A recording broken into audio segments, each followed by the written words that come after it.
Never go to the second location. Always trust your gut. Hello, my name is Chrissy Champagne, and you are listening to Residue, a true crime podcast dedicated to keeping you paranoid. Sometimes on this true crime podcast, we do a little series called Tragedy on Set. Instead of discussing the truth behind a movie or the true crime related to the movie, we will be discussing whether or not you believe this film set, this film franchise, was cursed.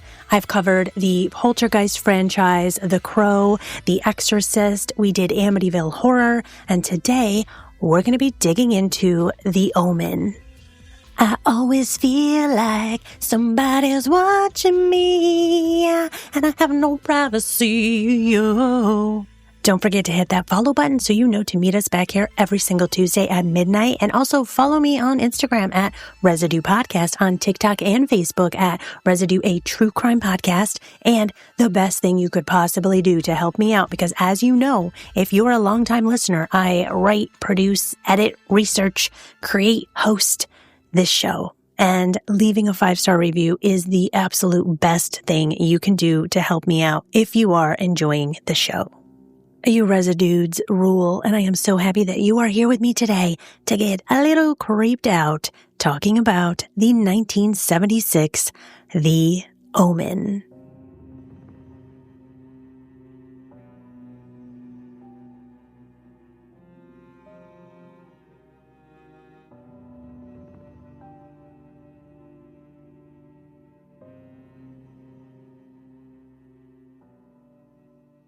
The Omen was released on June 6th, 1976. Very fitting, 6676. Kinda. It's close enough. The Omen is one of the most influential supernatural horror films ever made, and it is credited with defining the, quote, Antichrist child subgenre, and it stands alongside The Exorcist and Rosemary's Baby as a cornerstone of religious horror. The Omen was directed by Richard Donner and written by David Seltzer. This story follows Robert Thorne, played by Gregory Peck, an American diplomat who secretly adopts an orphaned infant after his own child dies at birth, without telling his wife, Catherine, played by Lee Remick. They raise the boy, Damien, as their own. But as Damien grows, these strange and deadly events start to occur. There are things in this movie that scared the shit out of me when I was a child, because again, I was watching a lot of movies that I shouldn't have been watching at a young age. But that is now why I have a podcast. So whatever, I turned out fine. His nanny hanging herself during his birthday party, come on. Still haunts my dreams. A mysterious priest warns Robert that Damien is the son of the devil, of the Antichrist. There's a part where a photographer notices bizarre omens in his photographs that predict violent deaths, and Catherine becomes terrified of Damien's behavior. All of these scenes in this movie, very terrifying. The movie culminates in Robert's desperate attempt to kill Damien on hallowed ground, and this is an act that he believes will prevent Armageddon. The main cast of this movie, we have Gregory Peck as Robert Thorne, Lee Remick as Catherine Thorne, and Harvey Stevens as Damien. This movie received mixed reviews from critics, but it was a commercial success, grossing over $60 million at the U.S. box office, and it became one of the highest-grossing films of 1976. And The Omen earned 2 Oscar nominations, including a win for the musical score. Hell yeah, that should have won an Oscar, because The Omen has some of the creepiest music that I've ever heard. The music created by Jerry Goldsmith, it plays a major role in creating The Omen's atmosphere. The success of The Omen led to an entire franchise. We had Damien, Omen 2, 1978, The Final Conflict, 1981. This is Damien as an adult. Omen 4, The Awakening. This was 1991, and this was a made-for-TV movie. Then we had the 2006 remake of The Omen and a prequel series and films, including the first Omen, 2024. Producer Harvey Bernhard, he said, "An aura of not being welcome." on this film set. The devil didn't want this picture to be made. So before The Omen starts filming, there was a religious advisor on set. He told cast and crew, you're inviting the devil into this and bad things will happen. So is the film cursed? They say that Satan's greatest trick was to remain invisible, and that was the theme of The Omen. Do you remember in The Usual Suspects when Verbal says the greatest trick the devil ever played was convincing the world he didn't exist? And that phrase fits the theme of unseen evil in The Omen, which is about the Antichrist child, Damien, because in The Omen, the devil works through deception and this subtle evil, making people ignore obvious signs of danger or just dismiss the supernatural. And this is aligning with the idea that his greatest trick is making people believe that he's not real or powerful. Before filming started, the producers were receiving threats. They were getting letters that said things like, your blood will run in the streets. Okay, so let's talk about some of the crazy things that happened to the cast and on the set of The Omen. One of the first things is that Gregory Peck, the main star, he's on his way to England because they're filming this movie in England. And while he's on his way, he's in the plane, in the air, his plane is struck by lightning. Okay, that's a little weird, but the next person to come over to England, David Seltzer, the writer of The Omen, he's coming over 2 days later, and the same thing happens to him. His plane is struck by lightning.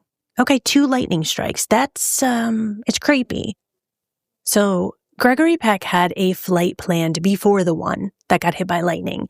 He was supposed to be on this plane, and he canceled that flight last minute. That plane that he was supposed to be on crashed. When this plane tried to take off, the engines gave out after hitting a flock of birds, and the plane crashed into a car after careening off of the runway. Everyone in that car died. And do you know who was in that car? The pilot's wife and children. They died in that crash. The pilot's wife was there in her car with her children because they had recently dropped him off to work that day, and now they were leaving and going home, and then this happens. Production says that they were supposed to be on that plane, but they got a call from the airline saying that the charter was full. And now, executive producer Mace Newfield, he had a strange occurrence happen while filming in London, and he told Looper.com, we were in the midst of the IRA bombing all over London. We had reservations at a restaurant an hour before it was blown up, and the subway station was blown up as we were walking towards it. 6 people were killed in the blast. I'm starting to feel like I gotta sage my podcast attic up here while telling you all these creepy stories, but get ready, some more things happened. So, you know the infamous Babu scene, one of the creepiest scenes of all time in any movie. So the fear that you see in Lee Remick's eyes and her face and her screams, that was real. That's because the car that she was driving, she's trying to drive it around this little path in this zoo scene, and it actually stalled. Like, she couldn't get the gears to work. So she's sitting there in this car, and these baboons just start attacking the vehicle, and the filmmakers just keep filming. I mean, it's one of the scariest film scenes ever because that fear is totally genuine. So the baboons attacked the car with real force, like slamming it, jumping on it, shrieking. And Richard Donner, the director, later said that her screams were 100% real. She thought the animals were going to kill her. She was petrified. And because of this, Richard Donner only filmed the sequence once because obviously they've got everything they needed at that point. They were filming in Windsor Wild Safari Park. There was going to be a scene that involved lions, but that didn't end up in the final film. But one of the guards in the zoo was later killed by 2 lions. And it is said that these lions snuck in to his booth, his guard booth, because he left the door open. And another animal that went crazy on the set of The Omen was one of the Rottweilers that they used for filming. And this Rottweiler, just attacked the stuntman Terry Walsh, biting through the protective gear, but Terry Walsh remained unharmed. Do you remember the decapitation scene? The decapitation of photographer Keith Jennings is one of the most famous kills in cinema history, and they pulled it off by using a glass pane mounted on a truck. John Richardson was the special effects artist that helped pull off this very infamous decapitation scene. During production of the movie A Bridge Too Far, John Richardson was involved in a head-on collision that beheaded his girlfriend. The man responsible for one of the most iconic film scenes in film history that involves a decapitation is then in a head-on collision that decapitates his fiancée. And supposedly, after this crash, John Richardson told people that he did see a sign, and the sign was pointing to a little town, and that town was called Omen. And underneath it, it said 66.6 kilometers away. Omen was spelled O-M-M-E-N. Now, like I said, this accident actually happened after the Omen had already finished their production, but now he's working on another film. But still, I mean, come on, that is just so crazily eerie.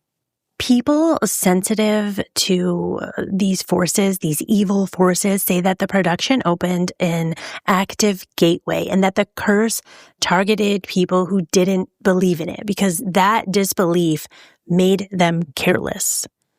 There were the threatening letters coming in. There were all of these, I don't know, do you want to call them a string of coincidences? We talk about this in other cases that we've covered on the Tragedy on Set series. Was it really a curse or were these just strange coincidences?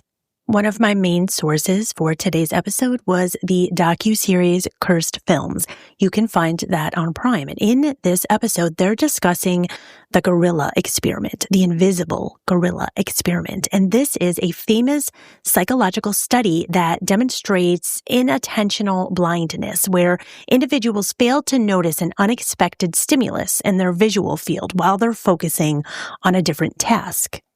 Okay, so I watched this video. It's very quick, but you watch 3 people in white t-shirts and 3 people in black t-shirts. They ask you to only pay attention to the 3 people in white t-shirts passing the basketball back and forth and count how many times they passed the basketball. And I thought I was doing amazing. I was like, I am so good at this. 13 times, I'm the winner.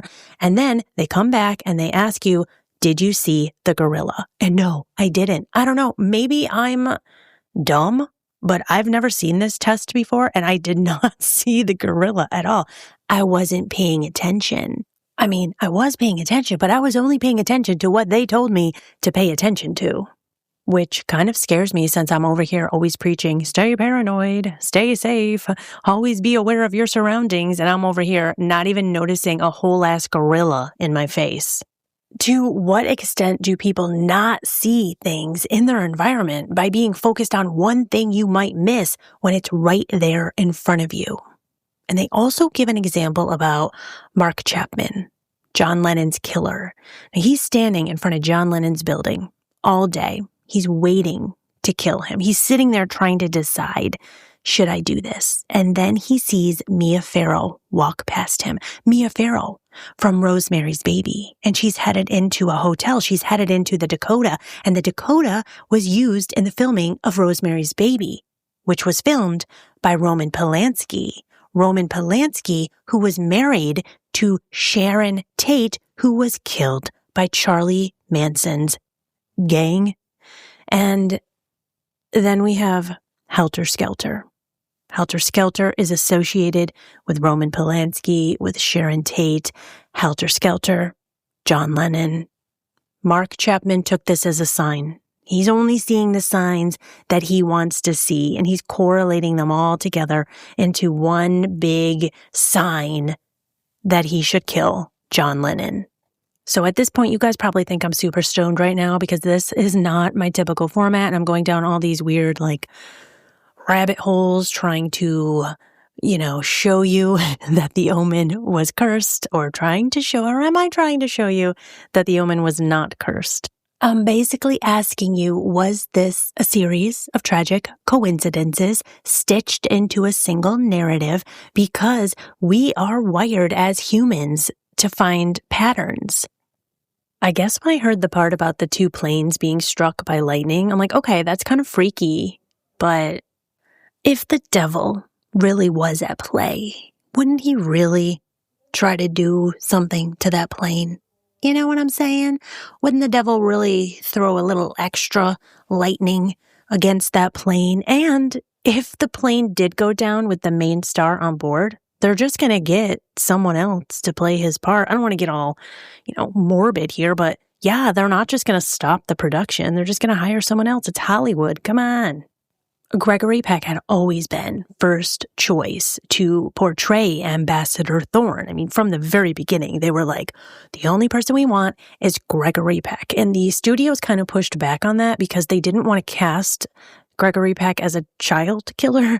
So they did have it also set up for Oliver Reed. And they did also ask William Holden to portray Ambassador Thorne, but he said, no, I do not want to star in a film about the devil.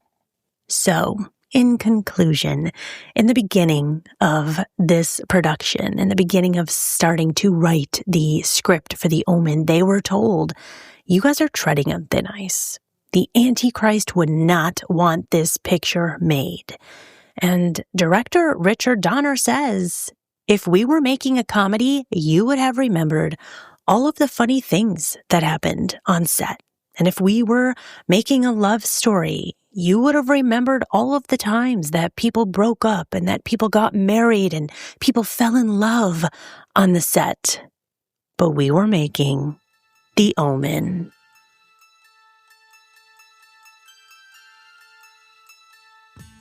Thank you guys so much for joining me on this little mini residue episode in our Tragedy on Set series.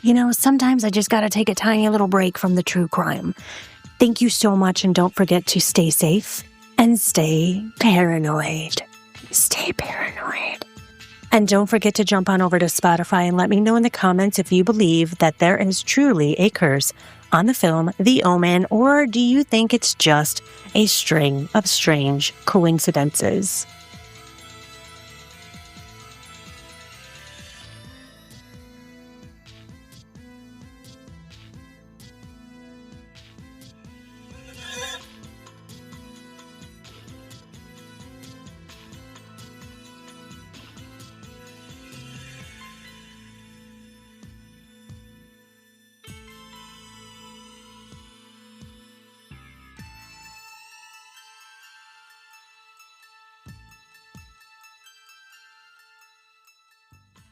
Shopify's point-of-sale system helps you sell at every stage of your business. Need a fast and secure way to take payments in person?